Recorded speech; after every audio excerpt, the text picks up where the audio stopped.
اور بھائی آج رواج ہو گیا ہے، رواج میں نے 2-4 دن پہلے بھی کہا تھا، لوگ کہتے ہیں نہیں کوئی نہیں ضرورت، سامنے سارا کچھ نظر آ رہا ہے۔ اور خدا کے بندو یاد رکھو، نسبت ہے بڑی چیز، جہانے تو دو میں اگر کسی کو نسبت میسر آ گئی نا، نسبت خالی دامن ہی مل گیا، تیرے ہاتھ میں کچھ ہے تو ہونی چاہیے نا، خالی دامن ہی تجھے کسی کا میسر آ گیا تو بچ گیا۔ اپنی نسبتوں کی حفاظت کریں، ان کو مضبوط کریں، ان پر محنت کریں، ان پر توجہ رکھیں۔ یہ نسبت جو ہوتی ہے نا، نسبت، یہ دیکھیں نا، ایک گتا ہے عام کتاب کو لگا ہوا ہے تو جہاں مرضی رکھ دو، اس کی کوئی قدر نہیں، لیکن جو گتا قرآن مجید کو لگ گیا ہے اس کو بغیر وضو چھونا جائز ہے۔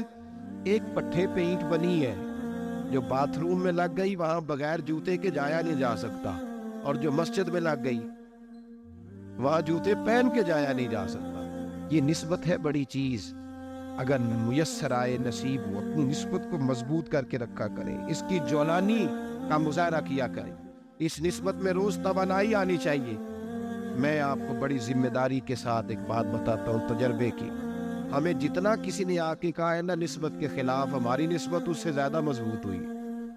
ہمیں جتنا کسی نے آ کے کہا ہے نا جی آپ کو کیا ملا، آپ کو کیا ملا، تو ہم نے اتنا کہا یا جیسے جیسے تو کہتا جاتا ہے ہماری تو نسبت میں اضافہ ہوتا جاتا ہے، ہمارا تو مزاج بدلتا جاتا ہے، روز ایک نیا پردہ کھلتا ہے، روز ایک نیا رنگ واضح ہوتا ہے، روز ایک نئی توانائی۔ ابھی تھوڑے دن کی بات ہے، ایک مولانا شرف الدین صاحب ہے، مفتی صاحب، میرے حضرت صاحب کے مرید ہوئے، مفتی تھے، عالم آدمی تھے، سرکار تاج الشریعہ، ہمارے شہر سے بیعت کی۔ اب ہمارے حضرت صاحب کا اس وقت حال وہی ہے، وَرَأَيْتَ النَّاسَ يَدْخُلُونَ فِي دِينِ اللَّهِ أَفْوَاجًا، اب فوجوں کی فوجیں لوگ آتے ہیں۔ ہم نے دیکھا ہے صرف خالی مرید ہونے والے پار سینکڑوں کی تعداد میں ہزاروں لوگ بیٹھے ہیں کہ صرف بیعت اتنا کہہ دیں ہم نے قبول کیا۔ اس عالم میں جہاں حضرت صاحب کا اعلان ہو جائے کہ تشریف لا رہے ہیں، وہاں لاکھوں کا مجمع جمع ہو جاتا ہے، اور ایک جھلک دیکھنے کو لوگ ترستے رہتے ہیں۔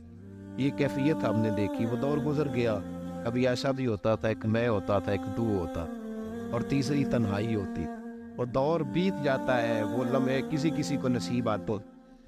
حضرت کا وہ مولانا شرف الدین صاحب کہتے ہیں مرید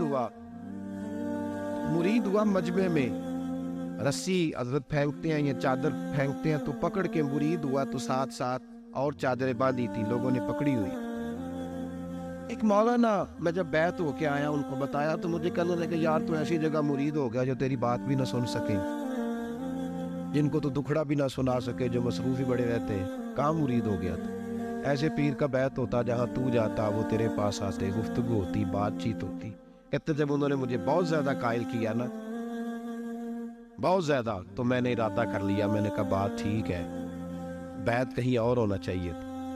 کہتے ہیں میں عشاء کے بعد سویا تو حضرت صاحب مجھے خواب میں ملے، خواب میں، اور فرمانے لگے مولانا جب آپ مرید ہوئے تھے تو آپ اس جانب بیٹھے تھے، اس کونے میں آپ تھے، اتنے لوگ آپ سے پہلے تھے، اس حال میں آپ مرید ہوئے تھے، اور جہاں تک بات چیت کرنے کی بات ہے تو آپ نے جو دل میں سوچا تھا وہ میں نے آ کے آپ کو بتا دیا ہے، پھر بھی بڑی ضرورت ہو تو میرے صاحبزادے کا نمبر لے لیں اور فون کر لیا کریں، بات ہو جایا کرے گی۔ کہتے ہیں یہ ابھی بات ہو ہی رہی تھی کہ میرے دروازے پہ دستک ہوئی تو میری آنکھ کھل گئی، میری آنکھ کھلی تو میں پریشان ہوں کہ نمبر تو ملا نہیں۔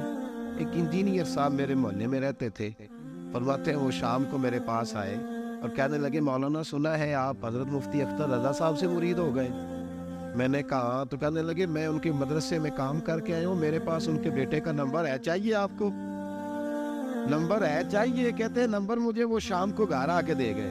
اب جب میں آستانہ نور پہ بریلی شریف ملنے کے لیے حاضر ہوا تو میرے دل میں خیال آیا، جب میں اندر گیا نا تو میرے دل میں خیال آیا حضور خواب جو آئی تھی اتنی بھی جلدی کیا ہے، ذرا ٹھہر جائیے، آپ ملے جو تھے تو صاحب نمبر بھی دے ہی جاتے۔ میرے دل میں خیال آیا تو السلام علیکم کے بعد حضرت کہنے لگے مولانا مجھے تو جلدی کوئی نہیں تھی، آپ کے دروازے پہ دستک ہو گئی تھی، مجھے تو کوئی جلدی نہیں تھی، آپ کا دروازہ بجنے لگا تھا، مجھے تو جلدی کوئی نہیں تھی لوٹنے کی۔ ہر مشکل دی کنجی یارو ہاتھ مرداں دے آئی، اور مرد نظر کرے جس ویلے مشکل رہے نہ کائی۔ بس لوگوں یہ یاد رکھو اور اس پہ عمل کرو، اپنی نسبتوں کو مضبوط کرے۔ ہمارا تو جیسے دل کا اجالا چمکتا ہے نا، چمکتا ہے دل کا اجالا، جیسے نیا دن چڑھتا ہے ہمارے لیے تو ایک نئی روشنی لے کے آتا ہے. اپنے آپ کو بیدار رکھے. سورج اگر باہر پورا نکل آئے نا تو جو آدمی آنکھیں زور سے بند کر لے اسے کوئی شے نظر نہیں آتی. پورا سورج نکلا ہوا بھی ہو, سورج اسے نظر آئے گا جس کی اپنی آنکھیں بھی کھلی ہوں گی. تو آنکھیں ہی نہیں کھول رہے, تو آنکھیں ہی نہیں کھول رہے, آنکھیں یہ شکوہ آنکھیں نہ کھولنے کا ہے. آنکھیں نہیں کھول رہے تو سورج کیسے نظر آئے گا؟ بات ذرا سخت ہے پر چلو آپ میرے عزیز ہے کر جاتا ہوں. ملا رومی رحمۃ اللہ تعالیٰ علیہ فرماتے ہیں مجھ سے ایک شخص نے کہا کہ نبی پاک صلی اللہ تعالیٰ علیہ وسلم اگر سراج منیرہ ہے تو نظر کیوں نہیں آتے؟ تو میں نے کہا الو اگر آنکھیں بند کر لے تو اسے کوئی شے نظر نہیں آتی. آنکھیں بند کر لے تو اسے کوئی شے نظر, تو آنکھیں تو کھولنا, آنکھیں کھول. یا میں اپنے کمرے میں یوں پردہ آگے کر کے لائٹ بند کر کے باہر شور مچاؤں, سورج کوئی نہیں, سورج کوئی نہیں, تو مجھے کوئی بندہ کہے گا پاگل ہے.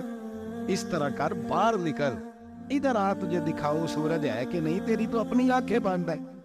اقبال کہتے ہیں دل بینا بھی کر خدا سے طلب, آنکھ کا نور دل کا نور نہیں, اندر کی آنکھیں کھول. اندر اتنا اندھیرا ہے تو باہر کیسے نظر آئے گا؟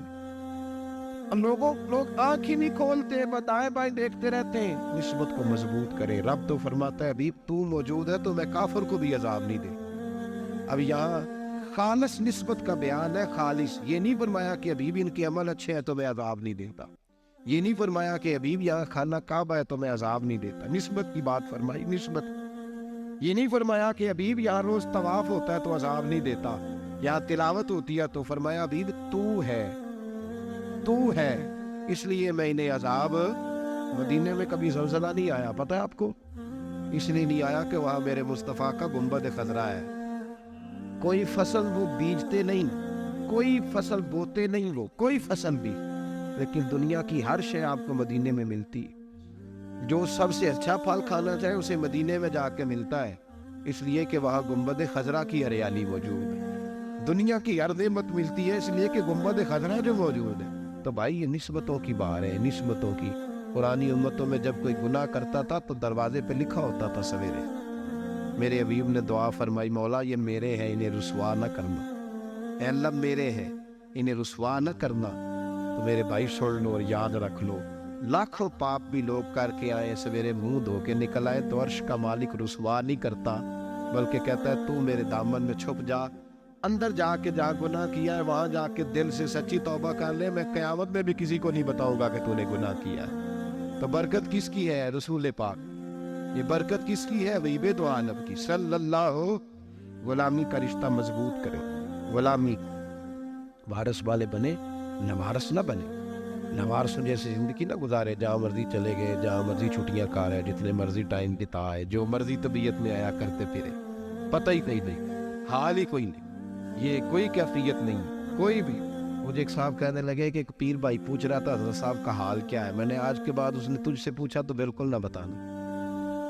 وہ کیسا بیٹا ہے, وہ کیسا بیٹا ہے جو پڑوسیوں سے دائیں بائیں لوگوں سے حال پوچھتا ہے؟ اسے پتہ ہی نہیں, اسے خبر ہی نہیں. اسے تو لمحے کی خبر ہونی چاہیے, اسے تو منٹ کا پتہ ہونا چاہیے تھا. وہ اس نے کس طرح کی نسبت رکھی ہوئی ہے جس کو ہم ساروں سے پوچھنے پڑتا ہے ذرا پتہ کر کے بتانا حال کیا ہے. تو کدھر تھا بھائی, اتنی دیر ہو گئی, تو نے حال بھی کسی اور سے پتہ کرانا ہے. میں نے تو اس کو کہنا آج کے بعد حال پوچھنا ہوا تو خط لکھے, میں بھی جواب لکھ دوں گا, بات ختم ہو گئی. جب دور دور جو رہنا ہے تو ٹھیک ہے, پھر اس طرح نہ تو خدا ہے نہ میرا عشق فرشتوں جیسا, دونوں انسان ہیں تو پھر کیوں اتنے حجابوں میں ملے. اور اس نے کہا تھا کہ ہم بچھڑے تو شاید کبھی خوابوں میں ملے, جیسے سوکھے ہوئے پھول کتابوں میں ملے. ایسا کام نہ کرے کہ وہ انداز ہی بدل جائے. اپنے آپ کو نسبتوں کو مضبوط کریں. اللہ تبارک و تعالیٰ سے دعا اور التجا ہے کہ اللہ کریم ہمیں نسبتوں کی مضبوطی عطا فرمائے, اور اللہ تبارک و تعالیٰ ہمیں یہ توفیق دے کہ ہم سمجھ جائیں اس بات کو کہ اصل بات ہے کیا, اور اصل کی مضبوطی کتنی ضروری ہے, اصل تک پہنچنا کتنا ضروری ہے. اور یہ بھی یاد رکھیں, اماں جب ناراض ہوتی ہے نا, جب اماں ناراض ہوتی ہے تو کہتی ہے بس نکل جاتا ہے, فٹافٹ نکل, توڑ جا, کوئی تعلق نہیں. ابا بھی کہتا ہے آج آیا تو ٹانگیں توڑ دوں گا, حال ہی کوئی نہیں. اور وہی بیٹا جا کے 2 منٹ پیروں میں بیٹھتا ہے, کہتا ہے اماں تجھے پتہ ہی نہیں میں کتنی ٹینشن میں تھا. تو وہی اماں باہر نکل کے پہلے بڑھ کے مار رہی ہوتی ہے حد کر دوں گی, پھر وہی اماں کہتی ہے بڑا پریشان ہے بیچارہ.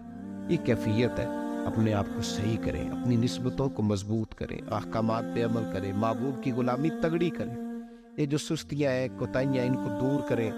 زندگی کا لطف آتا ہی تب ہے جب آپ پورے طور پر اپنے آپ کو چاق و چوبند کرتے ہیں۔ اگر تھوڑا کر لیا، تھوڑا چھوڑ دیا، ایک پڑھ لی، 3 رہ گئیں، 3 پڑھ لی، 2 رہ گئیں، یہ لطف نہیں ہے، یہ ذائقہ نہیں ہے۔ اپنے آپ کو مضبوط کریں اور پورا مضبوط کریں، پوری اپنے اندر جو ہے وہ جولانی نسبت کی پیدا کریں۔ بس یہ دعا کریں اللہ جب تک زندہ رکھے غلامی میں رکھے، اور مارے تو غلاموں جیسی موت عطا فرمائے۔